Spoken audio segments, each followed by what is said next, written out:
या बातमीचे प्रायोजक आहेत हॉटेल बडे पीर.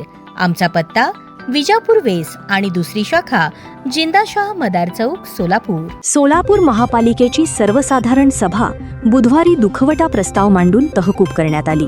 त्यामुळे परिवहन समिती सदस्य निवड तसेच स्वीकृत सदस्यांची निवड आणखी एक महिना लांबणीवर पडली आहे. पालिकेची सलग दुसऱ्यांदा सभा तहकूब झाल्याने प्रशासकीय कामकाजावरही परिणाम होण्याची शक्यता व्यक्त होत आहे. महिनाभरानंतर यशवंतराव चव्हाण सभागृहात महापौर विनायक कोंड्याल यांच्या अध्यक्षतेखाली सभा पार पडली.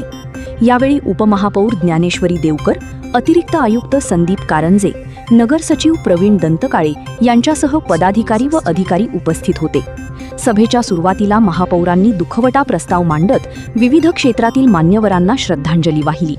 माजी खासदार गंगाधरपंत कुचन, ज्येष्ठ कवी माधव पवार, गायक गोविंद पोवळे, तेलुगू अभिनेते भरत कांत, सांगोल्याचे आमदार बाबासाहेब देशमुख यांचे वडील पोपट देशमुख तसेच मानसोपचार तज्ज्ञ डॉक्टर आनंद नाडकर्णी यांच्या निधनाबद्दल शोक व्यक्त करण्यात आला. त्यानंतर सभा तहकूब करण्यात आली. दरम्यान विधान परिषद निवडणुकीची आचारसंहिता लागू असल्याने महापालिकेत कोणतेही महत्त्वाचे धोरणात्मक निर्णय घेण्यात येणार नसल्याचे स्पष्ट झाले आहे. परिवहन समितीवर अद्याप प्रशासकच कायम असल्याने सदस्य निवडीबाबतही अनिश्चितता कायम आहे. ताज्या घडामोडीसाठी पाहत रहा लोकराज्य न्यूज मराठी.